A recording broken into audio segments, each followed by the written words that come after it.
Kita mulai ya. Ini di on-in dulu kameranya.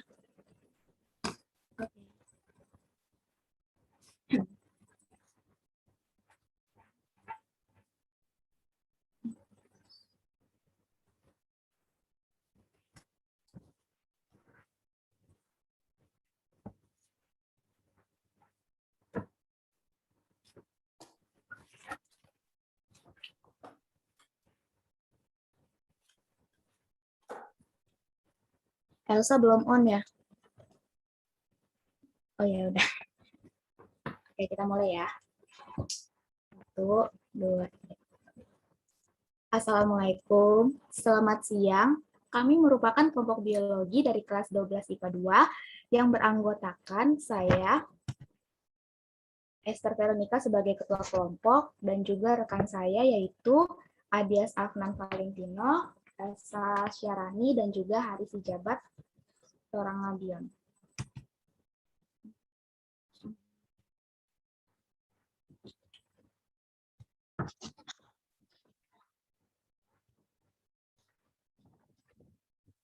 Dan pada Zoom kali ini kita akan membahas mengenai metabolisme, yang dimana poin-poinnya itu terdiri dari enzim, respirasi aerob, respirasi anaerob, fermentasi, fotosintesis, dan juga kemosintesis, dan yang terakhir adalah keterkaitan mengenai proses katabolisme dan juga anabolisme. Jadi sebelum kita memasuki poin-poin yang akan kita bahas lebih dalam lagi, kita harus tahu dulu nih mengenai apa sih metabolisme itu. Jadi, metabolisme itu adalah semua reaksi kimia yang terjadi di dalam tubuh makhluk hidup. Metabolisme ini juga disebut suatu aktivitas hidup yang selalu terjadi di setiap sel hidup ya. Jadi di sini dapat kita ketahui bahwa metabolisme itu terjadi di dalam sel hidup ya, bukan sel mati. Lalu, di dalam proses metabolisme ini, makanan yang dimakan oleh makhluk hidup, seperti manusia, itu akan diubah nih, itu akan dirombak lagi pada proses metabolisme melalui berbagai reaksi kimia. Dan setelah itu, terjadilah pelepasan energi yang berupa adenosine trifosfat, atau yang biasa kita sebut dengan ATP. Tapi kita juga harus paham nih, bahwa energi di dalam proses metabolisme ini tuh nggak semuanya digunakan untuk pembaruan sel aja, untuk menumbuhkan sel-sel yang baru, tetapi energi ini juga dapat kita gunakan untuk kita kan melakukan aktivitas di hari-hari kita kan itu juga karena adanya energi kan, dan energi ini dihasilkan dari si metabolisme ini. Dan karena adanya proses metabolisme yang melepaskan energi ini untuk sel-sel dan juga untuk energi kita. Jadi kita mendapatkan energi itu dari metabolisme juga, begitupun untuk sel-sel yang selalu tumbuh di dalam diri kita itu dari metabolisme. Terus sebenarnya ATP itu apa sih? Nah, jadi ATP ini tersusun atas 3 susunan. Yang pertama itu ada basa adenin dan gula ribosa, dan yang terakhir ada 3 gus fosfat. Jadi ATP ini itu tersusun atas 3 gus fosfat. Dan perlu kita ketahui juga bahwa ATP ini itu memiliki ikatan yang labil. Kenapa bisa dibilang labil? Ya karena si ATP ini itu sangat mudah banget buat ngelepasin gugus fosfat ketika si ATP ini mengalami hidrolisis. Nah, sehingga si ATP-nya ini berubahlah menjadi ADP nih, karena si ATP-nya ini sangat labil melepaskan gugus fosfatnya gitu saat mengalami hidrolisis. Dan sebenarnya kalau kita ketahui ya, di sini banyak banget nih reaksi kimia yang terjadi di dalam tubuh kita. Itu ada ratusan bahkan ribuan. Itu banyak banget. Dan tetapi yang uniknya itu reaksi kimia ini yang terjadi dalam tubuh kita itu nggak bekerja masing-masing, melainkan mereka ini bekerja sama-sama nih, atau saling berhubungan lah satu dengan yang lain-lainnya, sehingga terbentuklah suatu rangkaian reaksi kimia. Nah, jadi kalau dapat kami simpulkan, metabolisme itu adalah suatu rangkaian reaksi kimia yang terjadi karena adanya ratusan bahkan ribuan sel-sel yang hidup yang terjadi dalam sel hidup yang saling bekerja sama sehingga dari hasil reaksi kimia tersebutlah dihasilkan sebuah energi yang dapat kita gunakan untuk aktivitas kita dan juga untuk pembaruan sel di dalam tubuh kita.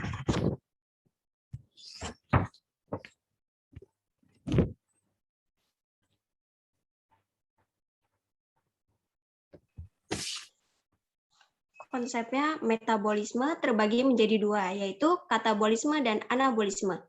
Nah, katabolisme juga terdiri dari respirasi aerob dan respirasi anaerob. Anabolisme, kalau anabolisme terbagi lagi menjadi fotosintesis dan komosintesis.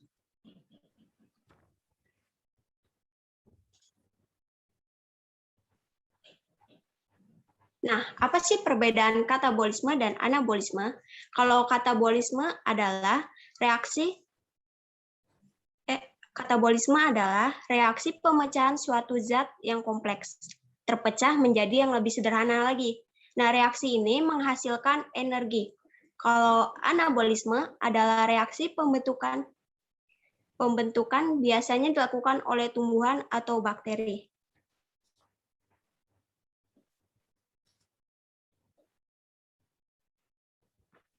Semua reaksi kimia dalam tubuh makhluk hidup memerlukan adanya enzim.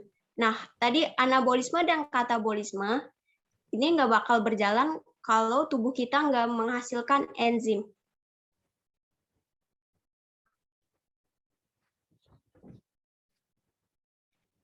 Apa itu enzim? Enzim adalah senyawa kimia yang dibutuhkan makhluk hidup untuk mempercepat jalannya reaksi, sehingga enzim sering disebut dengan biokatalisator.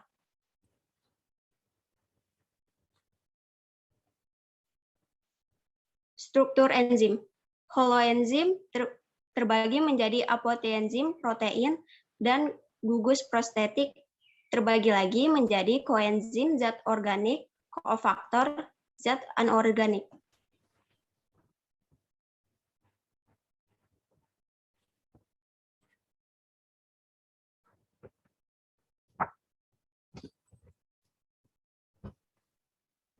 Karakteristik enzim.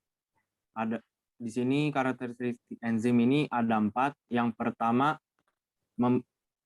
mempercepat reaksi dengan memperkecil energi aktivasi. Enzim hanya mengubah kecepatan reaksi, artinya enzim tidak mengubah produk akhir yang dibentuk untuk mempengaruhi keseimbangan reaksi, hanya meningkatkan laju suatu reaksi.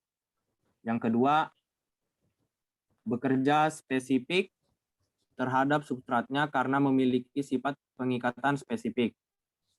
Nah, enzim ini bekerja secara spesifik, artinya enzim hanya mempengaruhi substrat tertentu saja.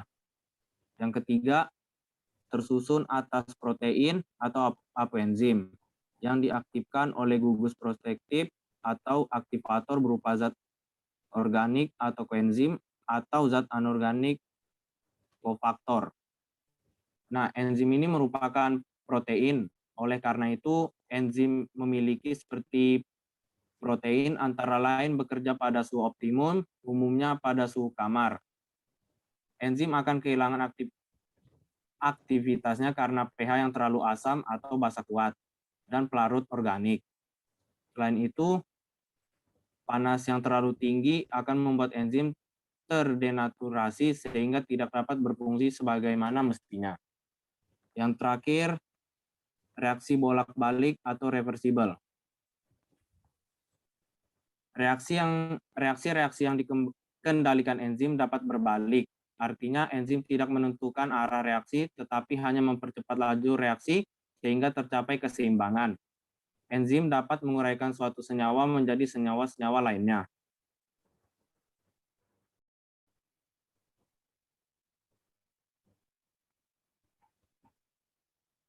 Cara kerja enzim. Yang pertama, teori lock and key. Menganalogikan mekanisme kerja enzim seperti kunci dengan anak kunci.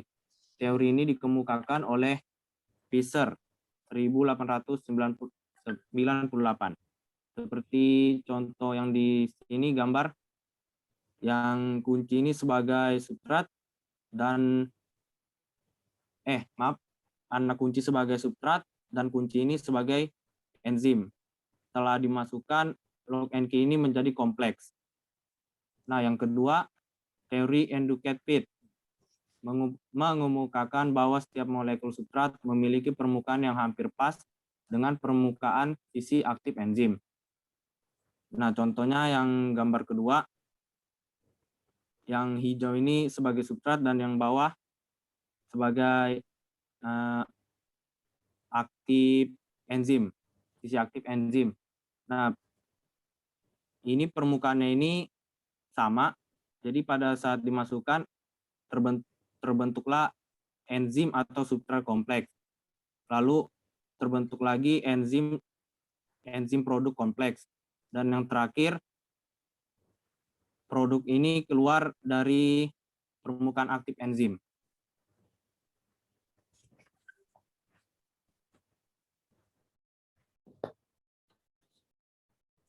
Faktor-faktor yang mempengaruhi kerja enzim. Yang pertama, ada suhu. Gugus terbesar pada enzim adalah protein. Salah satu sifat protein akan rusak jika dengan panas. Jika enzim terkena suhu yang panas, maka akan mengalami denaturasi atau kerusakan struktur sehingga tidak aktif lagi. Sebagian besar enzim bekerja optimal di suhu tubuh normal. Masing-masing enzim mempunyai suhu optimum yang berbeda-beda. Pada umumnya, enzim bekerja optimum pada suhu 40 derajat. Apabila suhu di lingkungan enzim sedikit menurun, maka efektivitas enzim cenderung akan melambat. Kondisi ini terjadi karena energi kinetik yang rendah, sehingga mereka bergerak lambat dan tidak sering bertabrakan. Sedangkan, jika suhu di lingkungan enzim terlalu tinggi, maka enzim berisiko mengalami denaturasi, yaitu perubahan struktur kimia enzim yang mengakibatkan enzim rusak dan tidak dapat menjalankan fungsinya.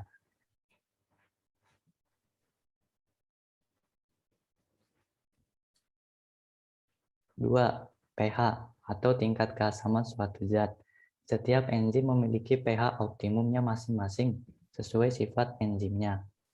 Seperti halnya suhu, enzim akan bekerja optimum pada kondisi pH tertentu. Pada umumnya, pH optimum enzim berkisar antara 6-8. Namun, terdapat beberapa pengecualian. Sebagai contoh, di grafik ada enzim pepsin. Pada pH 2, dia bekerja secara optimum.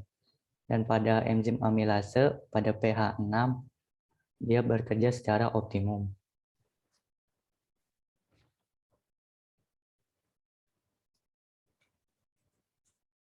Yang ketiga, konsentrasi enzim dan substrat.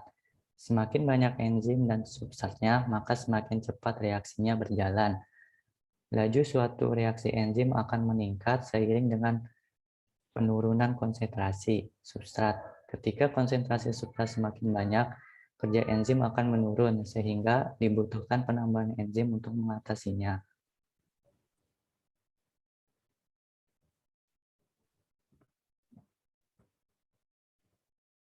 Yang keempat, inhibitor. Zat-zat tertentu yang dapat menghambat kerja enzim terbagi menjadi dua, yaitu pertama, inhibitor kompetitif. Inhibitor kompetitif merupakan suatu senyawa kimia yang menyerupai struktur substrat dan akan bersaing dengan substrat untuk menempati sisi aktif enzim. Apabila sisi aktif enzim sudah ditempati oleh inhibitor kompetitif dari substrat, maka substrat tidak dapat berikatan dengan sisi aktif enzim. Yang kedua, inhibitor non-kompetitif. Inhibitor non-kompetitif adalah suatu senyawa kimia yang menghambat kerja enzim dengan cara melekat pada bagian selain sisi aktif enzim, yaitu sisi allosterik. Pengikatan tersebut menyebabkan terjadinya perubahan sisi aktif enzim. Akibatnya, substrat tidak dapat berikatan dengan sisi aktif enzim.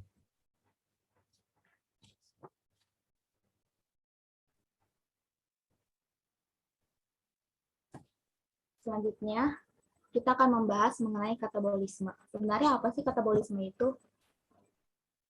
Jadi di sini Yang nomor 1 itu adalah katabolisme merupakan reaksi pemecahan zat kompleks menjadi zat-zat sederhana. Contohnya itu ada respirasi aerob dan juga fermentasi. Jadi, perlu kita ketahui bahwa pada katabolisme ini itu adalah suatu rangkaian reaksi kimia yang berkaitan dengan proses pembongkaran atau pemecahan senyawa-senyawa yang tadinya dia ini kompleks, lalu ketemu si katabolisme dipecahlah menjadi senyawa-senyawa yang sederhana. Jadi pada katabolisme ini merupakan suatu reaksi kimia yang berkaitan dengan pemecahan suatu zat-zat.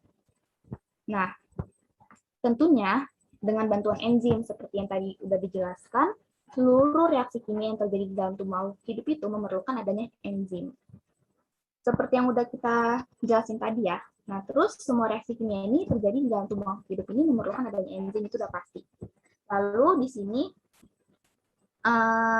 contoh proses katabolisme itu kalau berdasarkan respirasi, dia ini dibagi menjadi 2. Yang pertama itu ada respirasi aerob. Nah, respirasi aerob ini secara singkatnya adalah respirasi yang membutuhkan oksigen untuk menghasilkan energi. Nah, pada respirasi aerob ini dibagi menjadi 4 tahapan. Yang pertama itu ada glikolisis. Glikolisis ini adalah peristiwa perubahan molekul glukosa menjadi 2 molekul yang lebih sederhana lagi. Lalu yang kedua itu ada dekarboksilasi oksidatif. Nah, pada tahap ini, reaksi kimia ini, dekarboksilasi ini adalah suatu reaksi kimia yang mengawali siklus Krebs. Nah, jadi pada dekarbo ini itu berlangsung dalam mitokondria. Lalu yang ketiga adalah siklus Krebs. Nah, ini merupakan kita bisa sebut dengan tahap ketiga dari respirasi aerob. Dan siklus ini juga disebut dengan asam nitrat. Lalu kenapa sih namanya siklus Krebs? Ya, karena Krebs ini diambil dari nama seseorang yang menemukan siklus ini. Jadi dinamakanlah siklus Krebs karena nama orang tersebut itu namanya adalah Hans Krebs, gitu ya. Lalu yang keempat itu adalah transport elektron. Nah, ini merupakan serangkaian peristiwa pemindahan elektron dan juga hidrogen atau H+. Lalu selanjutnya itu respirasi anaerob. Respirasi anaerob ini merupakan kebalikan dari si aerob tadi.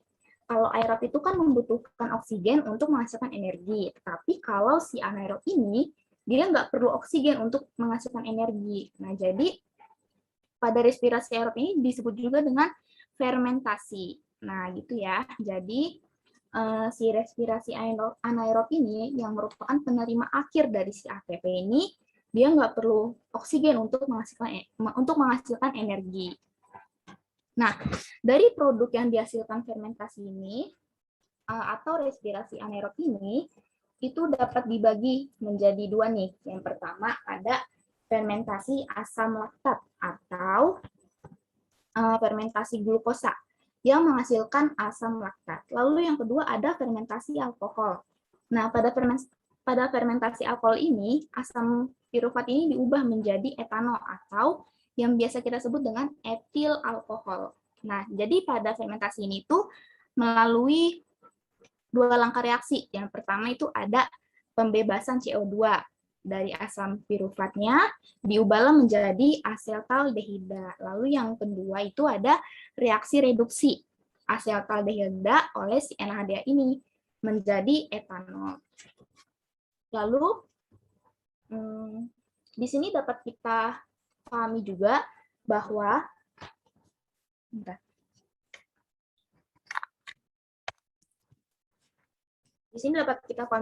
pada fermentasi ini glukosa ini dipecah menjadi 2 molekul asam piruvat, 2 NADH dan juga terbentuklah 2 ATP. Tetapi pada fermentasi ini tidak bereaksi secara sempurna dalam memecahkan glukosa menjadi karbon dioksida dan air.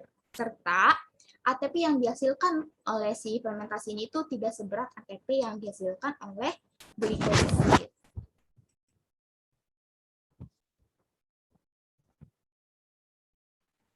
Apa itu anabolisme?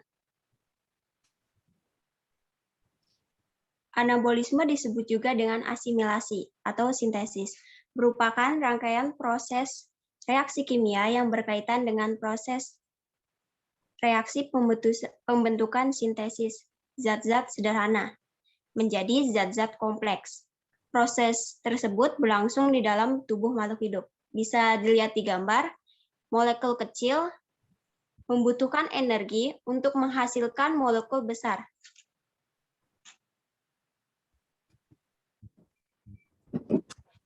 Anabolisme merupakan kebalikan dari katabolisme. Proses anabolisme memerlukan energi, baik energi panas, cahaya, atau energi kimia. Anabolisme yang menggunakan energi cahaya disebut fotosintesis, sedangkan anabolisme yang menggunakan energi kimia disebut kemosintesis.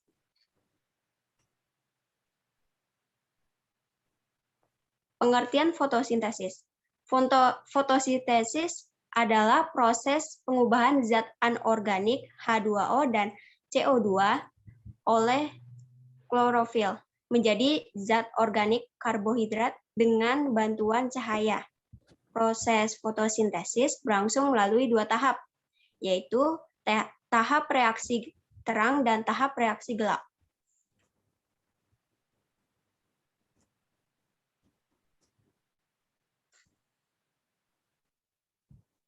Apa itu tahap reaksi gelap dan terang? Reaksi terang. Reaksi terang akan berlangsung jika adanya cahaya, misalnya cahaya matahari. Reaksi terang merupakan salah satu langkah dalam fotosintesis untuk mengubah energi matahari menjadi energi kimia. Reaksi terang berlangsung di dalam grana. Cahaya juga memiliki energi yang disebut dengan foton. Nah, energi ini ditangkap oleh klorofil untuk memecah molekul air. Pemecahan ini yang disebut dengan fotolisis. Nah, di reaksi terang ini jenis pigmen klorofil berbeda-beda karena pigmen tersebut hanya dapat menyerap panjang gelombang dengan besar energi foton yang berbeda. Pada reaksi terang yang tadi di grana, energi cahaya memacu pelepasan elektron dari fotosistem di dalam membran tilakoid.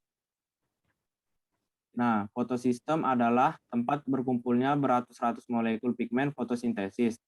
Di dalam sel-sel daun terdapat tilakoid yang pada membrannya terdapat klorofil dan bersama protein serta molekul lainnya akan membentuk fotosistem. Terdapat 2 jenis fotosistem yang bekerja sama dalam reaksi terang fotosintesis, yaitu fotosistem 1 dan fotosistem 2.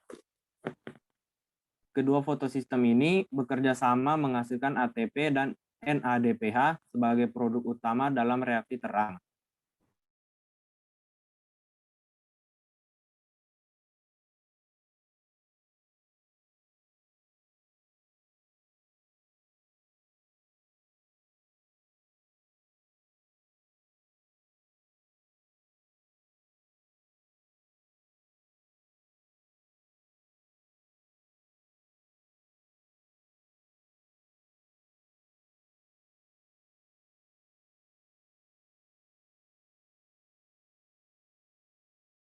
Ya. Apa itu tahap reaksi gelap dan terang?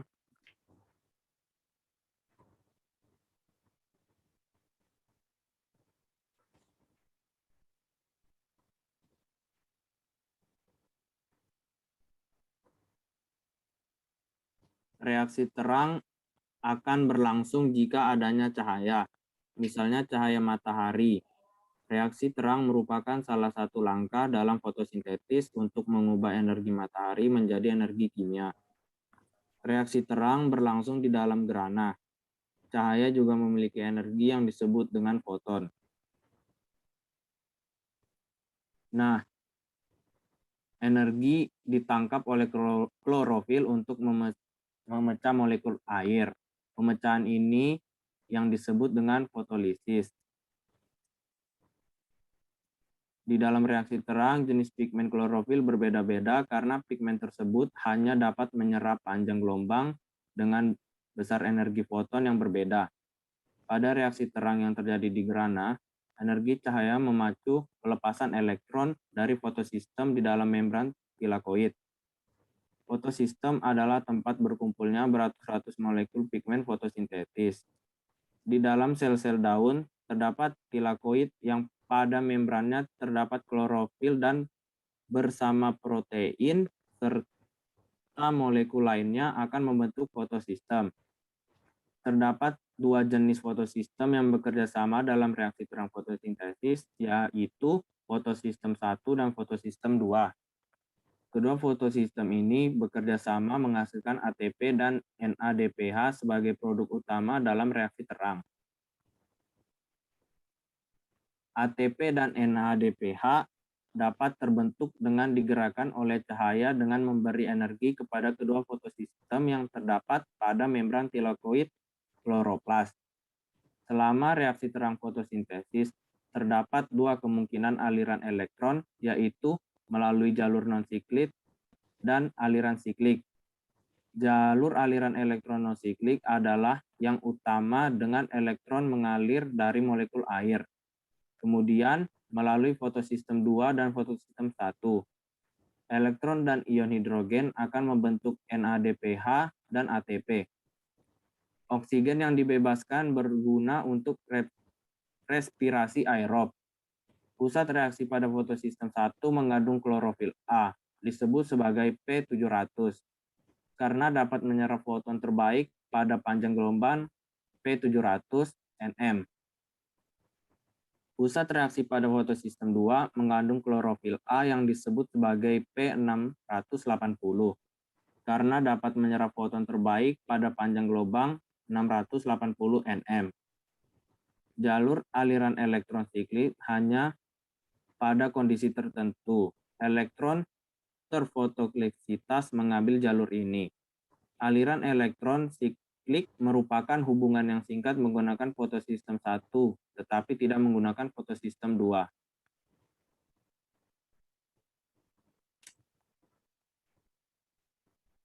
Reaksi gelap.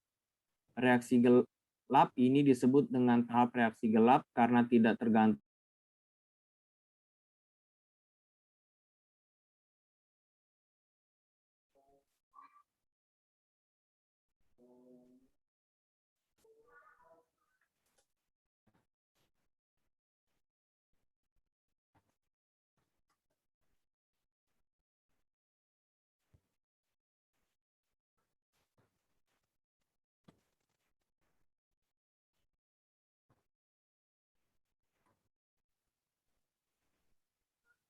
reaksi gelap. Reaksi ini disebut dengan tahap reaksi gelap karena tidak tergantung langsung dengan cahaya matahari. Reaksi gelap terjadi di stroma. Namun demikian, reaksi ini tidak mutlak hanya terjadi pada kondisi gelap. Reaksi gelap memerlukan ATP, hidrogen, dan elektron dari NADPH, karbon dan oksigen dari karbon dioksida, enzim yang mengkatalisis setiap reaksi, dan RUBP atau ribulosa bifosfat. Reaksi gelap merupakan suatu senyawa yang mempunyai 5 atom karbon. Atau bisa juga proses penggunaan ATP dan NADPH untuk mengubah CO2 menjadi gula. Fase-fasenya ada 3. Yang pertama pengikatan fiksasi CO2, yang kedua reduksi, yang ketiga pembentukan RUBP. Reaksi gelap terjadi melalui beberapa tahapan, yaitu yang pertama karbon dioksida diikat oleh RUBP atau ribulosat bifosfat yang terdiri atas 5 karbon menjadi senyawa 6 karbon yang labil. Senyawa 6 karbon ini kemudian memecah menjadi 2 fosfogliserat atau PGA. Yang kedua, masing-masing PGA menerima gugus fosfat dari ATP dan menerima hidrogen serta emin dari NADPH. Reaksi ini menghasilkan PGAL atau fosfogliseral dehida. Yang ketiga, tiap 6 molekul karbon dioksida yang diikat dihasilkan 12 PGAL. Yang keempat, dari 12 PGAL, 10 molekul kembali ke tahap awal menjadi RUBP. Dan seterusnya, RUBP akan mengikat CO2 yang baru. Yang terakhir, 2 PGAL lainnya akan berkondensasi berkondensasi menjadi glukosa 6-fosfat. Molekul ini merupakan prekursor atau bahan baku untuk produk akhir menjadi molekul sukrosa yang merupakan karbohidrat untuk diangkut ke tempat penimbunan tepung pati yang merupakan karbohidrat yang tersimpan sebagai cadangan makanan.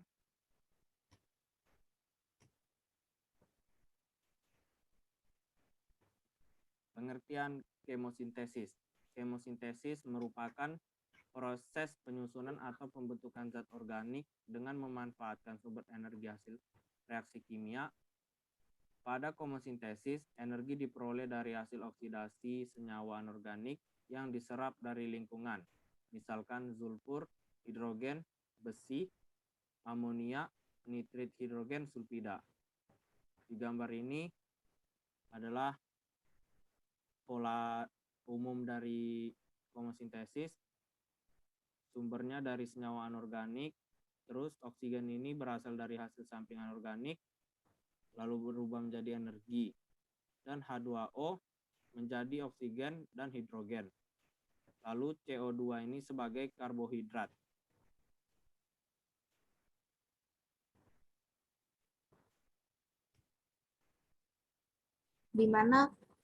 Selanjutnya, di mana kita dapat menemukan adanya reaksi kemosintesis.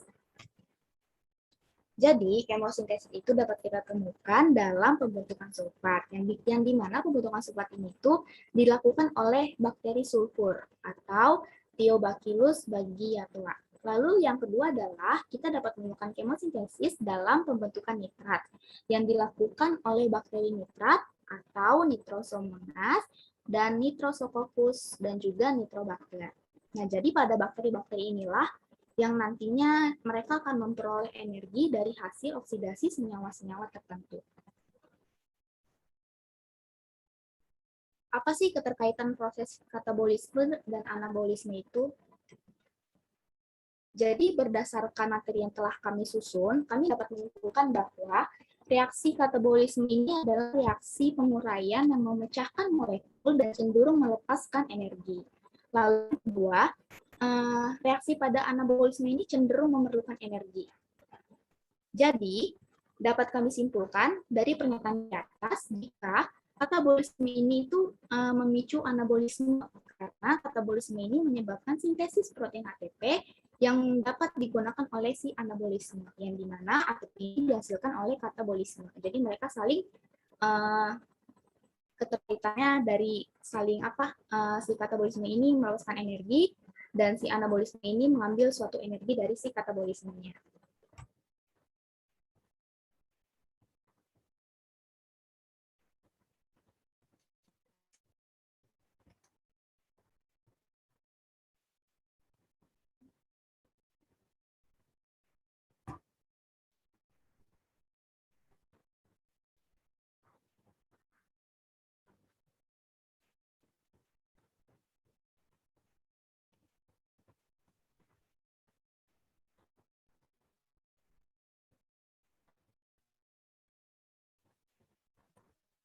Anabolisme, matahari dan CO2 plus H2O disimpan kloroplas, lalu diubah menjadi glukosa dan oksigen. Lalu katabolisme, di mitokondria ATP digunakan untuk gerak, transport aktif, pertumbuhan, dan reproduksi.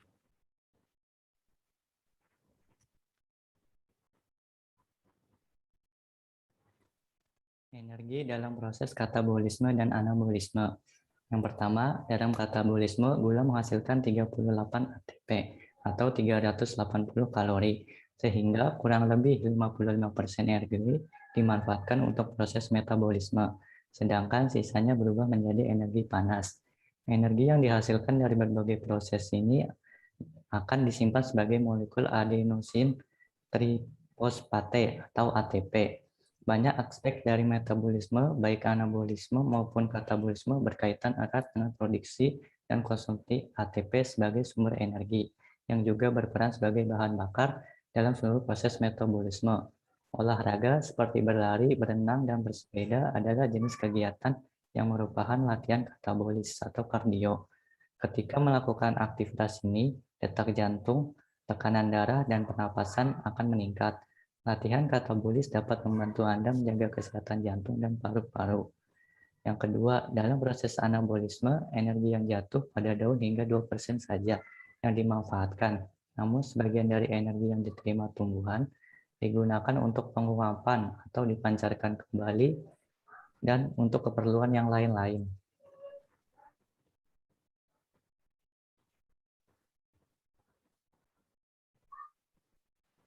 Faktor yang mempengaruhi katabolisme dan anabolisme. Kedua yaitu faktor luar dan faktor dalam. Kalau faktor luar ada cahaya, suhu, CO2, O2, H2O, senyawa kimia, luka mekanik. Kalau faktor dalam pada katabolisme ada substrat, respirasi, pempercepat laju katabolisme.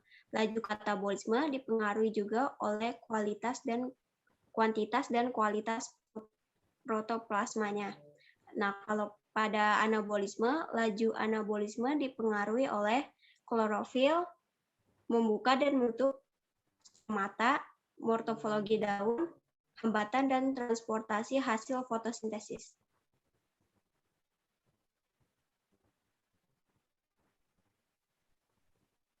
Kesimpulan, reaksi pada katabolisme merupakan reaksi penguraian yang memecah molekul kompleks menjadi molekul yang sederhana dan cenderung melepas energi. Reaksi pada anabolisme cenderung memerlukan energi. Jadi, reaksi katabolisme memicu anabolisme karena katabolisme menghasilkan ATP yang digunakan untuk anabolisme.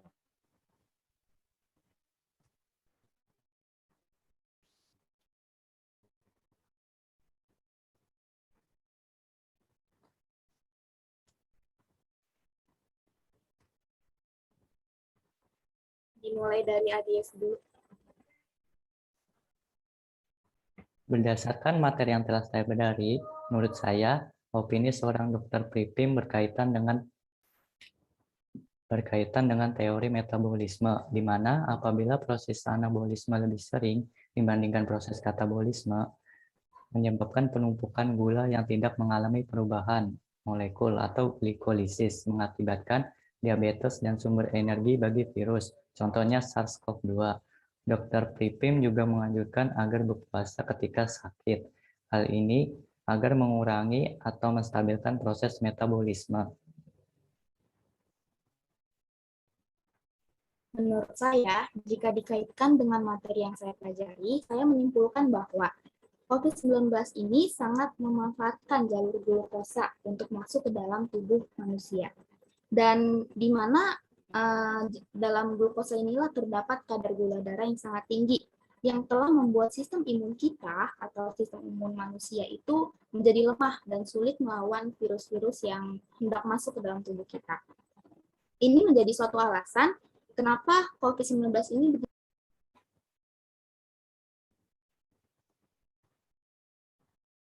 di dalam video juga dijelaskan bahwa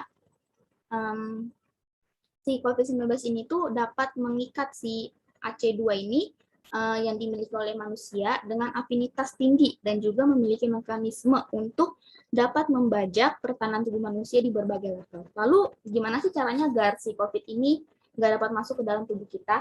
Seperti yang sudah dijelaskan pada video tersebut, bahwa di saat kita sudah mengalami gejala awal-awal dari COVID seperti demam, batuk, dan lain sebagainya, kita harus mencegahnya nih dengan cara apa? Dengan cara berpuasa atau berhenti makan sejenak.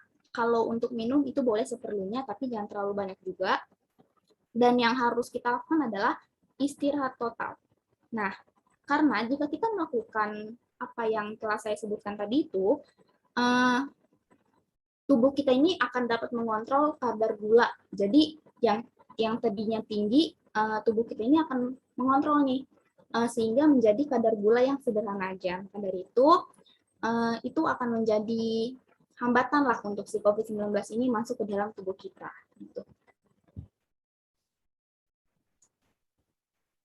Menurut saya, opini dari Dr. Piprin berkaitan dengan teori yang saya pelajari, di mana saya menemukan bahwa virus SARS-CoV ini dapat masuk ke dalam tubuh kita disebabkan karena kadar gula yang tinggi.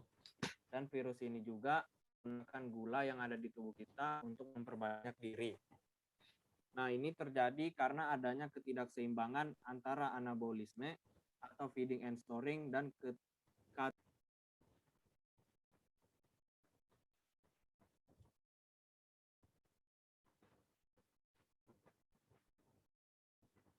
Kemute Hari. Ya, menurut saya opini dari Dr. Piprin berkaitan dengan teori yang saya pelajari, yang saya menyimpulkan bahwa virus SARS-CoV-2 ini dapat masuk ke dalam tubuh kita disebabkan karena adanya kadar gula yang tinggi, dan virus ini juga menggunakan gula yang ada di tubuh kita untuk memperbanyak diri. Nah, ini terjadi karena ketidakseimbangannya antara anabolisme, feeding and storing, dan katabolisme atau fasting and burning, di mana kebanyakan orang lebih sering ke anabolisme, yang artinya orang-orang cenderung lebih terus mengkonsumsi makanan, tetapi tidak diikuti dengan aktivitas-aktivitas lainnya, seperti olahraga dan juga berpuasa.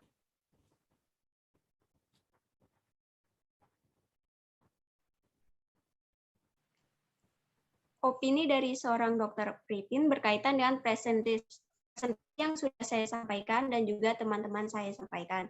Simpulannya adalah glukosa yang tinggi terjadi karena proses anabolisme dan katabolisme tidak seimbang. SARS-CoV sangat memanfaatkan jalur glikolisis dalam replikasinya. Ketika virus masuk ke dalam tubuh manusia dan membajak sel manusia, saat itu awal-awal tubuh akan mengalami beberapa gejala, yaitu gejala batuk, demam, sakit dalam nelan, diare. Maka yang harus dilakukan adalah lakukan metabolisme untuk autofagi. Autofagi hanya akan bekerja dalam situasi katabolisme, yaitu pada saat itulah puasa dan istirahat sangat penting. Oke, berdasarkan teori yang telah kami sampaikan masing-masing tadi, dapat kami simpulkan bahwa dari pengaitan kami masing-masing, COVID-19 ini sangat memanfaatkan jalur glikolisis yang memiliki kadar gula yang sangat tinggi.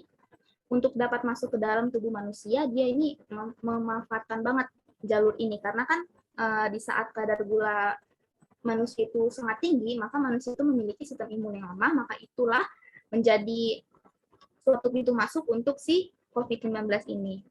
Nah, maka dari itu sangat dianjurkan nih bahwa ketika kita mengalami tahap awal seperti yang sudah saya jelaskan tadi, seperti batuk, demam, dan lain sebagainya, itu kita harus berpuasa, minum secukupnya, dan yang ketiga adalah istirahat total. Karena dengan itulah kita dapat menghambat masuknya COVID-19 ke dalam tubuh kita. Karena kita melakukan itu tuh dapat di dalam tubuh kita itu dapat mengontrol lah kadar gulanya ini yang tadinya tinggi menjadi sederhana. Oke, sekian presentasi dari kelompok kami mengenai materi metabolisme pada hari ini. Jika ada kesalahan kata atau kata-kata yang kurang mengenakan atau ada kesalahan dalam penyampaian materi, mohon dimaafkan. Sekian dari kami. Terima kasih.